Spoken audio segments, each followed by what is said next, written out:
Good evening, ladies and gentlemen of the YouTubeverse. We are here with D&D stuff. I decided, because I've been playing for a while, about 15, 14-ish years of D&D, plus more of other stuff. I have a lot of people asking questions all the time. I thought I might as well just throw it out to you guys, see if you might learn something yourselves. Other than that, do you want anything you want to say for this little intro dealio? Because this is the intro. This is the intro. So, you know, we play a good bit of D&D. As you can tell, this is all of our collection. We have a lot more dice. It's not even half of it, actually, but here.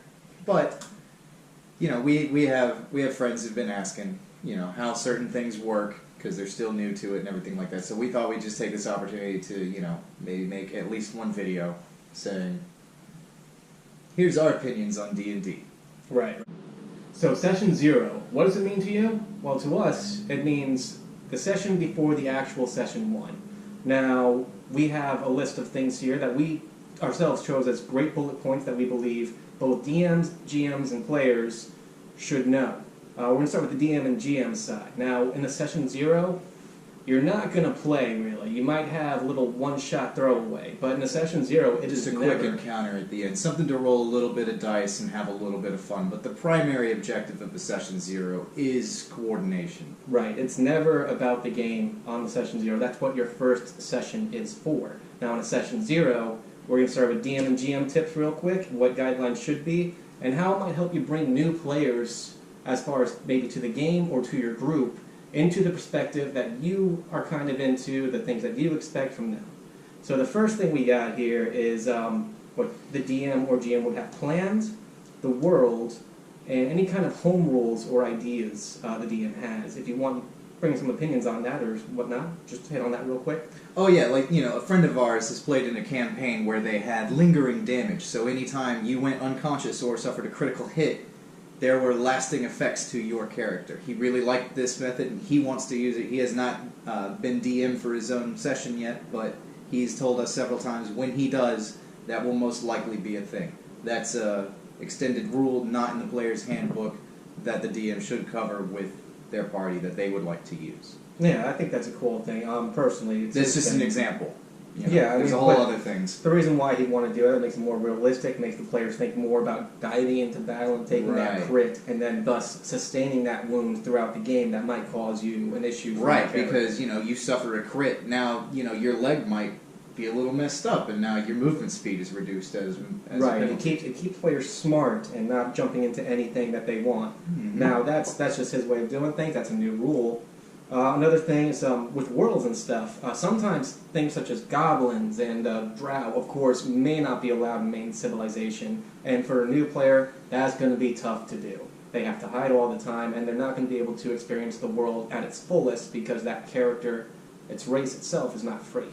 Mm-hmm. It is racism is a thing in D&D. Right, and it's just that race is just kept down to the ground and whatever. It's not going to work with them.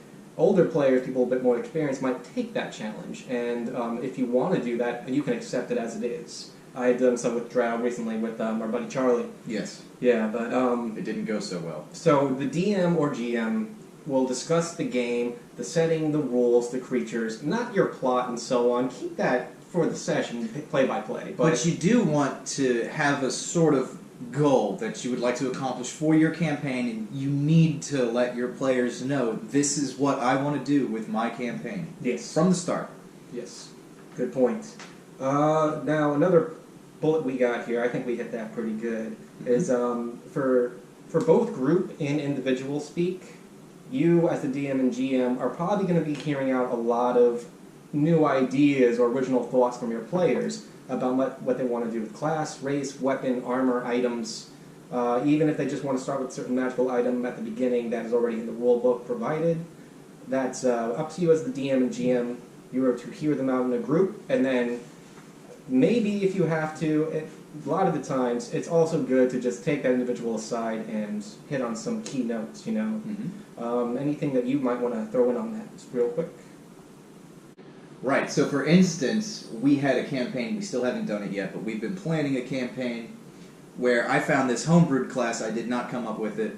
It was a Dragon Knight class, and it's essentially a fighter, but you kind of have, like, you know, pet dragon that grows and levels with you. And it's a good idea if you're wanting to do one of these kind of things, or whether it's a class, a race, or a weapon, you're going to want to, first of all, make sure the DM knows that's what you want to do. Mm-hmm. And then you really need to also, at your session 0, tell your other players, your fellow players, hey, I'm not going to play a run-of-the-mill character this time. This is what I'd like to do, and everybody gets to voice their opinions on it. Because some people might not like it. For instance, one of the people in our that we were trying to line up for this group thought that this Dragon Knight was really overpowered compared to your standard player's handbook classes. It might be, but it's up to the DM to balance in that situation. Yeah, checks and balances, right. So, he just needed to be a little more convincing. All right, and the last thing I think is a huge thing for a DM or GM to understand is, if necessary, at any case, there may be a one-on-one mini-session. Again, like a session 0 for that individual to bring them into the actual session with everyone else. A lot of times, some people don't know what they want to do, and I feel like that if you just kind of put them into a setting and let the imagination flow, it can kind of help that player's having trouble decide their background or what they want to do, thus do that. Yes, but I feel like it would help if the player already kind of had some prior experience with this, because if you take a totally new player and just throw them into the situation, they're really not going to know what's going on. And that's what the benefit of a session 0 is that, and I think we're about ready to shift over to player speak now, is that the players need to have, if you already had a predetermined idea of your character that you wanted to roll into this campaign with, that's great. And if it still fits with the campaign idea after hearing your DM say, hey, this is my world setting and my goals, more power to you. But what you need to do is you kind of, if you want to keep like details of your backstory and stuff secret, you can do that. But, you should disclose a little bit of information, of course give a physical description and just brief, this is what my character is like and all that. And then you need to lay out your own personal goal for your character. Because the other big issue coming from a session 0 is this way your party has coherency, and say, you want to go do this and your other player, barbarian, wants to go do this and they conflict, you can hash that out in session 0 and fix any of those problems before actual gameplay happens. Then you don't have to cutscene and have all this meta speak, garbling your session. Right, yeah, that was more for the first bullet too. That was a cool little thing to add in there, because I did forget to mention something like that. Yeah, big thing is alignments is another thing that will clash, and you just hit that real good. So we're going to move on to players now, because the DM, GM, one-on-one throwback session, that's a last-ditch effort for the ones who are just really struggling. And if they ask for it, you as the DM or GM should be able to provide such a thing to help them get into the story. Now, from shifting there, we're going to move down to the players. Now, with players, just like with the DM or GM, you bring up what you expect to the group. Specifically, what your character's goals might be, any history you have written, and any goals or ideas for the character or individual that you have marked, kind of thing. So, for an example, what would you think here? Something around the lines of, say someone has like a new item, or perhaps a race they want to bring in, because there's a lot of, if you look online, a lot of really cool races out there, a lot of homebrews that people have done. Oh yeah, like the rat folk that I found, that is a medium-sized creature but kind of counts as a small creature when, going into openings and stuff like that, and they have a whole new set of racial abilities, Right, but it's a homebrew. So, not every DM is going to be okay with it. Mm-hmm. That's just one example. And that, at the session 0, if it's not going to work out like that, you just probably have to rehash the character, but that's what the session 0, that we call session 0, is for. Now, with the session 0 itself, we'll hit that later at the last point. The next point is, if you are not done, show your weapons or armor. So, starting weapons, armor, whatnot, that's a big thing. Even if it's just basic items or kits that your character's going to bring with them on the adventure. Mm-hmm.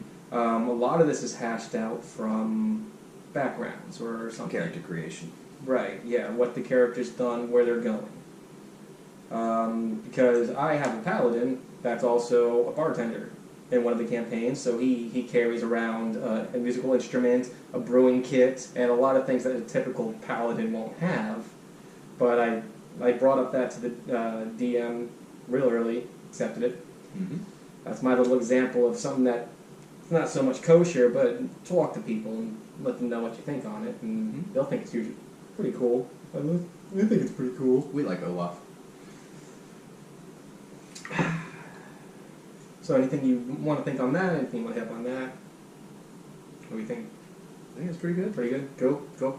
Now the last thing is, we pretty much actually covered both bullet points in the one speech right there. So the overall thing for both DM or GM and the players to all understand together is you gotta be respectful, alright? There are people who are bringing up these new ideas. The whole idea for the Session Zero is to allow all the ideas of these different folks, different people, no matter how big or small your group is, you're going to want to kind of get a feel for each other and understand how it is. And a lot of times, taking your own imagination and putting it in front of other people, it's really scary. Yeah, and it's very intimidating. The first sessions I know I've had with a new group, my heart's always doing pounding because I don't know what people are going to think. And I'm a normal, like, years and years into this, and I have sessions still where I'm just like, woof, I'm nervous. What are they going to think? Are they going to like what I'm doing? Are they going to see this as a good thing? Are they going to make fun of me for this? Am I going to get bashed on? It's a lot of stuff. So respect is a huge thing. And that's the other thing, is everybody's being creative and trying to come up with something that they think is cool. Don't bash on them because of something they think is cool, that just because they think it's cool, you necessarily don't. That doesn't mean you should be able to make fun of them for it. So, and that whole be respectful thing, it really needs to carry through the whole campaign, not just Session Zero. Right. So it's either going to work or not work, and Session Zero is for deciding that. That's the kind of thing that we're looking at here. Session Zero is also the out. If, you're a player and it's like, well, let's hear this situation. It's like, you know what, guys? Not really feeling this a whole lot. I'm just going to go ahead and bow out here. Right. That's perfectly okay. Make something... Or change what you were going to do, yeah. Because, for instance, like I said earlier, let's say, you have this idea for, like, let's say a Circle of the Shepherd Druid, and your GM has Session Zero, and he says, alright guys, here's my campaign, yada yada, it's going to feature undead heavily. Well, that your Druid might work, it might not. Or you might want to shift and be a Paladin, something that makes a little more sense to what the DM is trying to do. Yeah, that or a cleric or something. Or, Radiant. Yeah, something with Radiant. And that's just an example. And, they can widely vary. And this isn't all about what we're talking about here. Session Zero is not just for D&D standards. Any kind of tabletop, any kind of role-playing game. Especially stuff that's new. Just before you even play the actual game for the first time, sit down, and we call it a Session Zero because it takes as long as a session does, but it's not really a session. It's more like a sit down and that's the other benefit, especially if it's a new game, not D&D. Take a moment to have a quick little, wrap up your 3-hour session with, half hour of here's a quick encounter. Let's get used to this combat style, or whatever. Or if it is, standard Dungeons and Dragons, everybody get a taste for your characters real quick. And then we're going to call it for the evening, kind of thing. Yeah, because character creation on its own can take hours. Whether alone or with the group. I mean, if you take what you do alone, it's so much time. But it's so much worth it in the end, I think. Even if the character dies early on, you made that character, you have stories. It's all about stories in the game. And death, that's another subject for a different video, though. Oh, yeah, definitely. Death in an early part of a campaign can do multiple things. But it'll never happen in Session Zero. It shouldn't happen in Session Zero. Yeah. But it can, inspire your allies to continue on for your own thing, or you might even get revived in rare cases. But as you said, something for another day. That's a lot of stuff there. Oh, yeah. And I think that'll be fun to talk about at another point. Absolutely. Anything else about the first session, Session Zero, any kind of thing, well, Session Zero leading into the first session kind of thing. Anything else you think we should hit on that? The primary objective is just to have fun, and that's what you should keep in mind. Everybody's here trying to have fun, and that's the other thing is, I said everybody. It's a group game. Mhm. The group needs to have fun. That includes you too, DM or GM. You gotta have fun too. So don't Mhm. forget to make the game fun for yourself as well as your players. Because if you're so stressed, you're not gonna have that. And that's another thing that I think the DM or GM can decide on session 0 if they can even handle it, or if they need to get a co-DM or a Mhm. micro DM or whatever term you do use to Right. help them out, based on the size of the group. And that's yet another session or a topic for another Mhm. video. But from what the session 0 is, it is strictly something to help you and your players to understand the game that you are going to do, whether it's D&D or anything else tabletop, what you have planned, whatever. We've gone through it pretty well, really. Try it out, have fun with it, and just do whatever, have fun. I have nothing good to end on yet. We haven't thought of anything cool to end on. Pause it and we'll make an outro.